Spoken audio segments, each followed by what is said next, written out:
परमेश्वर ने जो तुम्हारे अंदर दाखलता के जो फल दिए हैं वो कभी कच्चे ना होंगे ना तो गिरेंगे। वो होता है फल जो परमेश्वर ने हमको दिया है, जो हमारे अंदर बीज बोया है, ये है परमेश्वर का वचन।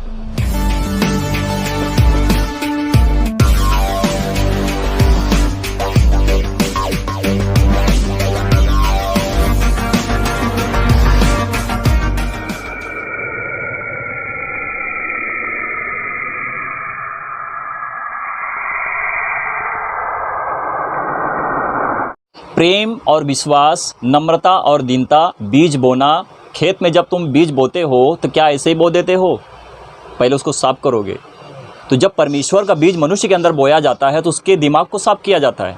लास्ट में जो पढ़ा था आपने कि सारी जाति के लोग तुम पर प्रसन्न होंगे। उन्होंने आपकी जुबान से परमेश्वर के वचन को सुना, उन्हें अपने मन को बदला और वो धन्य हुए। और आपको वो धन्य इसलिए कहेंगे कि तुमने परमेश्वर के वचन को सही रीति से रीड किया, सिखाया, है ना। ये परमेश्वर का वचन होता है। जगत की ज्योति प्रभु यीशु मसीह इस रीति से पृथ्वी के ऊपर बन के नहीं आए तो क्योंकि वो जगत की ज्योति आदि और अंत है, वो उनका कोई अंत नहीं है। वो जगत की ज्योति तब भी थे, जगत की ज्योति अब भी हैं और जगत की ज्योति जब आएंगे तब रहेंगे और अंत तक उनका कोई अंत नहीं, परंतु मनुष्य का अंत है। और प्रभु यीशु मसीह ने जब पृथ्वी के ऊपर देह धारण हुए तो वहाँ से अंतिम दिन शुरू हो गया। 2022 बोलो या 2022 से पहले बोलो, है ना। प्रभु यीशु मसीह जब देह धारण हुए थे तो वो अंतिम दिन वहाँ से शुरू हुआ, परंतु मनुष्य का अंत अभी तक नहीं हुआ है। बादलों के ऊपर आकर जब प्रभु यीशु मसीह इनके ही सामने से जब तुमको उठाएंगे ना, हाथ मलते रह जाएंगे वो, क्योंकि परमेश्वर मनुष्य के मन को भी जांचता है। अब इसका मतलब ये नहीं कि हम यहाँ पे वचन सुन रहे हैं तो परमेश्वर हम पर ध्यान नहीं देता है, देख रहा है हमको। उसकी आंखें बहुत तेज हैं। जितना बड़ा संसार है, जितनी बड़ी दुनिया में लोग हैं जो कर रहे हैं, परमेश्वर सबको देख रहा है और हर एक के कामों का लेखा परमेश्वर के पास दर्ज है। मलाकी जो भविष्यद्वक्ता है उससे परमेश्वर बात कर रहे हैं कि तुम 10 मांस तो लाते हो और वो भी उनके पास 10 मांस मेरा आता है, परंतु अपने लिए इस्तेमाल करते हैं। 6 वचन पढ़ रहे हैं, क्योंकि मैं यहोवा बदलता नहीं। परमेश्वर कभी बदलता नहीं है। अब यहाँ पे क्या लिखा है? यहोवा कभी बदलता नहीं है। वचन पर ध्यान रखो कि परमेश्वर क्या कहते हैं। देखो, क्योंकि मैं यहोवा बदलता नहीं, इसी कारण हे याकूब की संतान। याकूब की संतान हो आप, अब्राहम की संतान हो आप, आदम की संतान हो आप, मूसा की भी संतान है, क्यों नहीं है? जब वो पृथ्वी पर था तो उसके भी संतान है ना, उसका भी बच्चा हुआ था ना। तो ये भविष्यद्वक्ता लोग हैं और इनकी संतान है। आगे देखो, तुम नष्ट नहीं हुए। अब परमेश्वर कह रहे हैं कि तुमको मैंने नष्ट नहीं किया। याकूब की संतान हो परंतु मैंने तुमको नष्ट नहीं किया। आगे देखो क्या लिखा है। 7 वचन कहता है, अपने पुरखाओं के दिनों से तुम लोग मेरी विधियों से हटते आए हो। जो मेरे पुरखा कर रहे हैं, जो मेरे बाप दादा कर रहे हैं, उनको लग रहा है कि जो मेरे बाप दादाओं ने किया वही सही है। अब बाप दादाओं ने किसी पत्थर को बोल दिया कि ईश्वर है तो वो ईश्वर सही है। अब वो ईश्वर के पीछे भागेंगे परंतु परमेश्वर के पीछे वो कभी नहीं आएंगे। परमेश्वर क्या कहते हैं?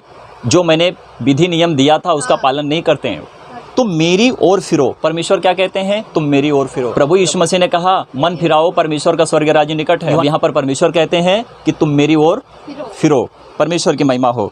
तब मैं भी तुम्हारी ओर फिरूंगा। जब परमेश्वर को आप जानोगे तो परमेश्वर आपको जानेगा। जब तुम परमेश्वर की तरफ फिरोगे तो परमेश्वर आपकी तरफ फिरेगा और पवित्र आत्मा आपके अंदर क्या करेगी? वास करेगी। और आपकी शरीर क्या हो जाएगी? परमेश्वर की मंदिर हो जाएगी। तुमको किसी मंदिर में जाने की ज़रूरत नहीं पड़ेगी। तुम जिस घर से आराधना करते हो वो तुम्हारा चर्च है, तुम्हारी शरीर चर्च होती है। किसी जगह पे जाके तुम आराधना करते हो तो वो चर्च नहीं होता है। वो जगह पे जो लोग होते हैं वो चर्च कहलाते हैं और उनकी शरीर चर्च होती है परमेश्वर की, क्योंकि तुम परमेश्वर की देह हो। तुम परमेश्वर की देह हो, तुम परमेश्वर की दुल्हन हो। दुल्हन वो होती है कि जो हम शादी करते हैं, वो दुल्हन नहीं है। ये दुल्हन हम है कि जो हम परमेश्वर के लिए अपने आप को सही करते हैं। और हमारी देह जो होती है कि एक तन होती है और हम परमेश्वर मसीह से हम जुड़ जाते हैं और मसीह में हम एक देह हो जाते हैं। हम कलीसिया परमेश्वर की दुल्हन है। तो परमेश्वर का वचन क्या है? सेनाओं के यहोवा का यही वचन है। इसके पहले परमेश्वर ने क्या कहा कि मैं अपनी पुस्तक को तेरे मुँह में डालता हूँ। यहेजकेल की जब हमने पुस्तक को पढ़ा तो वहाँ पर परमेश्वर कहते हैं कि तू मेरे वचन को खा ले, मैं अपनी पुस्तक को तेरे मुंह में डालता हूँ। तो यहेजकेल भविष्यद्वक्ता कहता है कि मैंने उसको खा लिया और वो मधु की तरह जुबान पर मीठा लगने लगा। यही मधु अगर डसेगे तो आपका गाल फूल जाएगा। इसी मधु के छत्ते को अगर आप उस रस को पी रहे हो तो आपको मीठा लगेगा। तो डसता भी है और मीठा भी लगता है। इसी रीति से परमेश्वर का प्रेम है कि प्रेम करता है। अगर मनुष्य नहीं सुनता है तो उसको दंड भी देता है। अब मुझे एक बात बताओ, संसारिक लोगों पर छोड़ दो। संसारिक लोग से जो आते हैं वो दान करते हैं, 10 मांस देते हैं, ठीक है ना। किसको देते हैं? पास्टर को देते हैं। अब जो वहाँ पे कोई अच्छा शिक्षक होगा उसको देते हैं। 10 मांस का अर्थ क्या होता है? अगर हम दान करते हैं तो किस लिए दान करते हैं?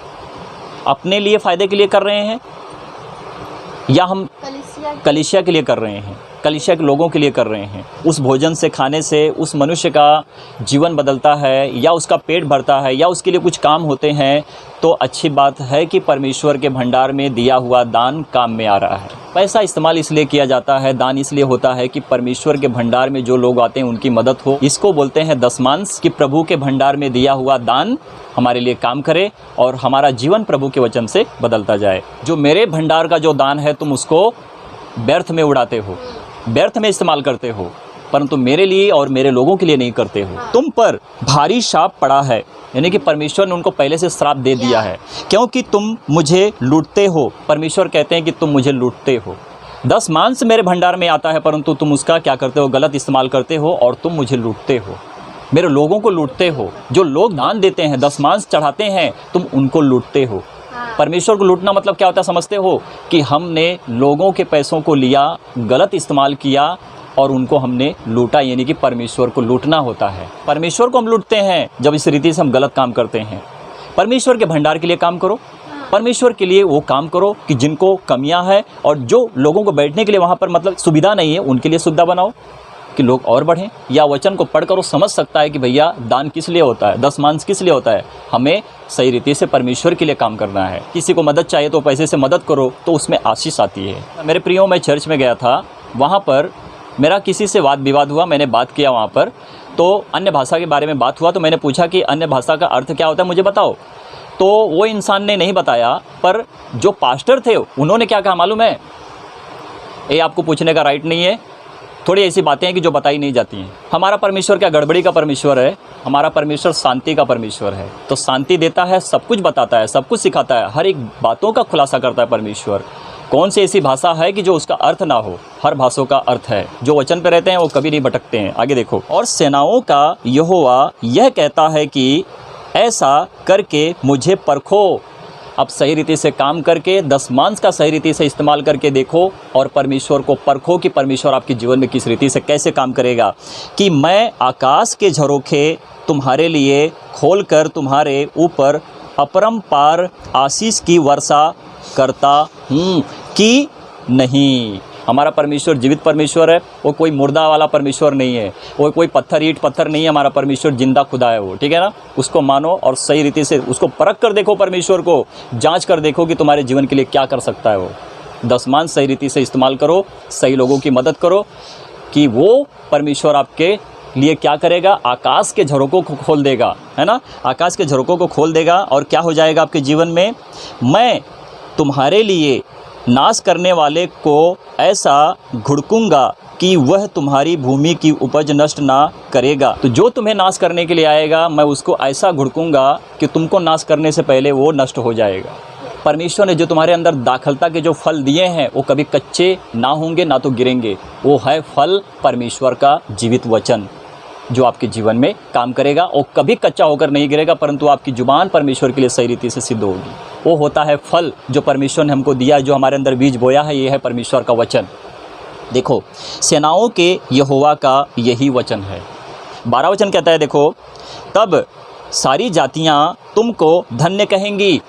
अब यहाँ पे इस तरह से नहीं लिखा है प्रभु आप क्रिश्चियन के खुदा हैं तो क्रिश्चियन के लोग आपको धन्य कहेंगे या क्रिश्चियन के लोगों को हम धन्य कहेंगे क्योंकि हम प्रभु के हैं। तो यहाँ पर प्रभु क्या कहते हैं? सारी जातियाँ तुमको क्या कहेंगी? धन्य कहेंगी। तो सारी जाति के लोग हमको जब जान जाएंगे कि हमने परमेश्वर के वचन को दिया है, तो हमको क्या कहेंगे? धन्य कहेंगे, क्योंकि वो परमेश्वर को जान लेंगे। जब परमेश्वर को कोई जानेगा, यानी कि जब कोई प्रभु यीशु मसीह को जानेगा, तभी वो परमेश्वर को सच्ची महिमा देगा, नहीं तो नहीं देगा वो। क्योंकि तुम्हारा देश मनोहर देश होगा, सेनाओं के यहोवा का यही वचन है। तो जिस देश में हम रहेंगे, वहाँ के लोग जब परमेश्वर को नहीं जान रहे थे, अब जान गए, तो वो देश जो विरुद्ध में था, बुराई में था, वो अच्छा हो गया और वो देश मनोहर हो गया, क्योंकि वो देश परमेश्वर को सच्ची महिमा दे रहा है। मेरे प्रियो, तो देश के जो लोग हैं वो क्या हो गया? देश मनोहर हो गया। और परमेश्वर के वचन को उन तक पहुंचाएंगे जिस देश में परमेश्वर का वचन नहीं पहुंचा है।